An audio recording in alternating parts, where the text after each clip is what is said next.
Comment chanter juste, bien chanter ses intervalles. Aujourd'hui dans cette vidéo, on va voir un petit peu de solfège. Oui, c'est un mot qui fait très peur, mais c'est pas si drastique que ça. Et je vais vous proposer de développer votre oreille musicale en travaillant sur vos intervalles. Bienvenue à vous sur cette vidéo. Si vous êtes là avec moi aujourd'hui, c'est que vous souhaitez développer votre oreille mélodique, l'oreille des intervalles.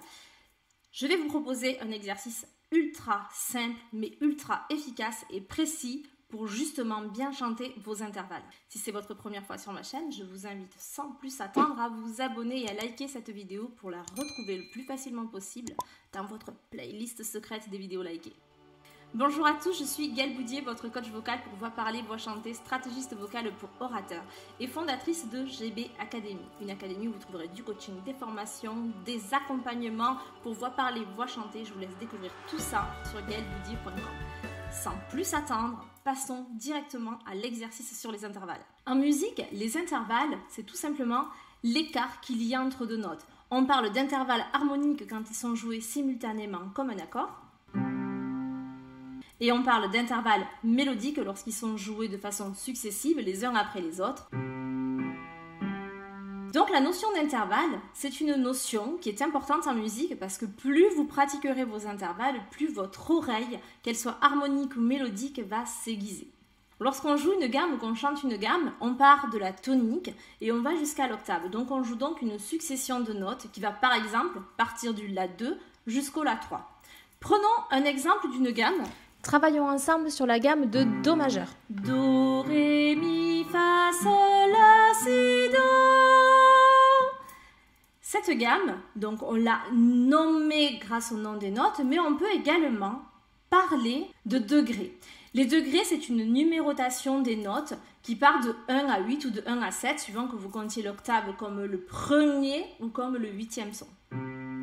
1, 2, 3, 4, 5, 6, 7, 8. Partant de ce principe-là, on va donc se servir de cette numérotation, donc de ces degrés, pour nous aider à chanter plus juste. Tout simplement, on va monter la gamme comme on l'a montée tout à l'heure quand on l'a découvert. 1, 2. Et dans sa tête, 3, 4, 5, 6, 7, 8.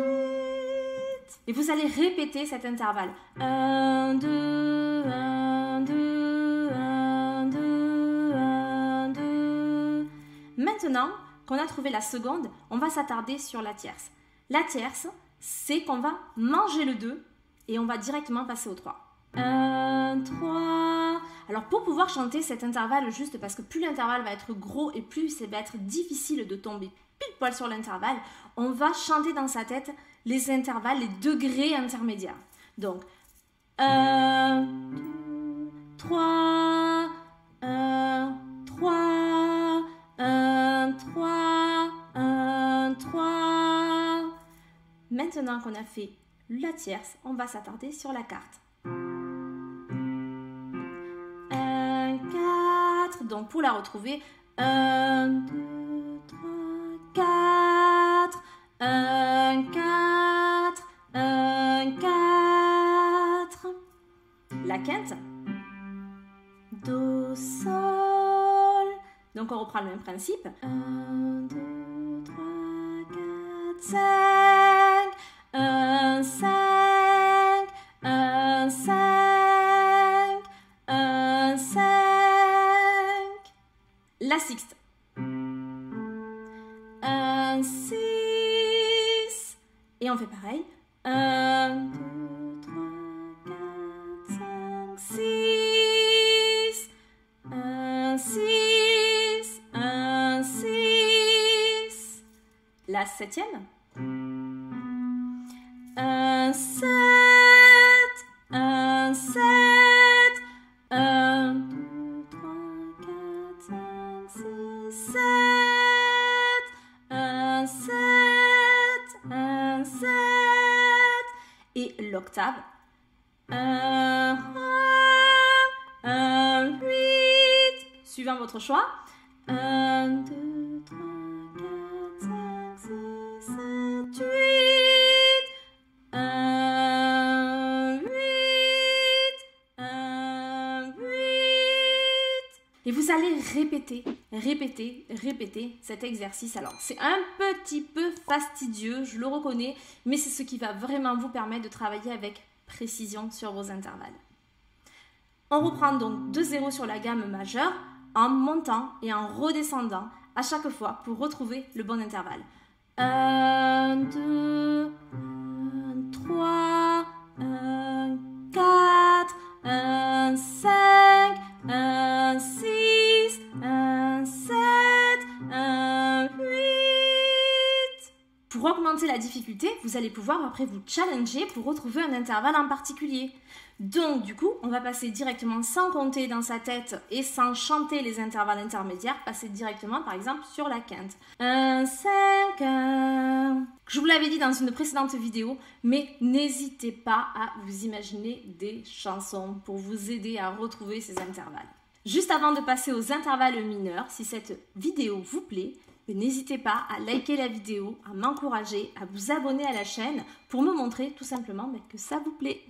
Concernant les intervalles mineurs, on ne va pas les travailler comme on a travaillé la gamme majeure. Pourquoi? Parce que si on part du principe qu'on va monter une gamme, la gamme mineure n'a pas que des intervalles mineurs. Donc, on va écarter le travail sur la gamme comme on l'a fait sur la gamme majeure et on va simplement se concentrer sur les 4 intervalles qui peuvent être mineurs dans une gamme qui sont la seconde, la tierce, la sixte et la septième. La quinte et la quarte, ce sont des intervalles qui sont justes. Et si on rabaisse cet intervalle-là, on va diminuer l'intervalle. Un intervalle diminué dans la musique, on entend vraiment dans l'harmonie une tension particulière, un frottement particulier. Là où l'intervalle mineur, on va entendre quelque chose qui est beaucoup plus doux, beaucoup plus mélancolique, beaucoup plus triste. Donc on va juste faire ces 4 intervalles-là. On ne remonte pas la gamme comme on l'a fait sur la gamme majeure. On va commencer par la seconde mineure. Do, ré bémol, 1, 2, 1, 2, 1, 2. Donc pour le travailler, on va écouter l'intervalle mineur et on va passer par le majeur pour bien faire la différence avec le mineur. 1, 2, 1, 2. On va faire pareil avec la tierce. Mineur. 1, 3, 1, 3, 1, 3, mineur. 1, 3. Maintenant, on oublie la quarte, comme je vous l'ai dit, elle est juste. La quinte est juste et on va passer donc sur la sixte. Sixte mineure. 1, 6, 1, 6. Sixte majeure pour bien entendre la différence. 6, 1, 6, 1, 6. C'est vraiment... Quand j'étais étudiante en conservatoire, j'avais vraiment la sensation qu'il y avait de la lumière dans le majeur, là où c'est que dans le mineur, on était sur quelque chose d'un petit peu plus fermé, d'un petit peu plus éteint. Ça peut être aussi une façon d'anticiper ces intervalles-là. Majeur, mineur, 1, 6. Et maintenant, notre septième. 1, 7, 1, 7. 1, 7, 1, 7. Si on le compare au majeur, 1, 7, 1, 7, 1, 7. Pour ceux qui aimeraient juste comprendre, ça c'est juste que la différence entre un intervalle majeur et un intervalle mineur, c'est une différence d'un demi-ton. Vous trouvez donc les demi-tons sur votre piano si vous partez de votre Do, en touchant la touche noire qui est juste à côté, qui va être le Do dièse ou le Ré bémol, et pas la touche blanche qui sera donc l'intervalle majeur. Cette vidéo est un petit peu plus technique au niveau de la théorie musicale de ce que je fais d'habitude, alors si ça vous plaît et si vous en voulez plus, n'hésitez pas à me le dire en barre de commentaires, et bien sûr je vous filmerai d'autres vidéos sur la théorie musicale. À vous de me dire si c'est ce que vous attendez de moi ou si vous préférez des choses qui sont un petit peu plus générales à l'interprétation et à la technique vocale à proprement parler. Alors bien sûr, mon dernier conseil concernant la pratique des intervalles, utilisez un instrument de musique, utilisez une application sur votre téléphone Et si vous utilisez des instruments du type guitare, faites attention surtout de bien accorder votre guitare.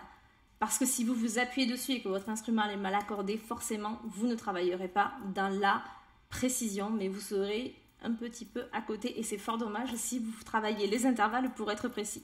Le piano, c'est quand même l'instrument le plus pratique pour travailler ces intervalles, donc je vous invite à utiliser un piano. Si vous souhaitez aller beaucoup plus loin dans la théorie musicale au travers du travail vocal et que vous souhaitez que je vous accompagne, je vous invite de suite à aller consulter mon site internet gaelboudier.com, de me contacter via mes messageries Facebook, Instagram ou LinkedIn, ou me laisser justement un email via mon site internet pour qu'on puisse prendre contact et qu'on puisse discuter de votre problématique et qu'on puisse voir ensemble quel serait le plan d'action que je peux vous proposer pour vous améliorer au niveau de la technique musicale au travers de votre voix. Le secret du travail des intervalles, c'est la constance. Travaillez doucement, travaillez régulièrement et travaillez précisément. Si vous mettez ces 3 points dans votre travail sur les intervalles, je vous assure que vous allez voir des progrès. N'oubliez quand même pas de vous faire plaisir, quand bien même vous avez besoin de passer par un petit peu plus de théorie suivant où vous souhaitez aller avec votre voix. Car le plaisir musical est ultra important si vous voulez tenir sur la durée. Donc alternez bien ces exercices, théorie musicale et exercices un petit peu plus fastidieux comme celui qu'on vient de faire, et bien sûr plaisir musical et mise en pratique dans votre chanson. Je vous souhaite une bonne pratique de ces intervalles. Prenez soin de vous et de votre voix.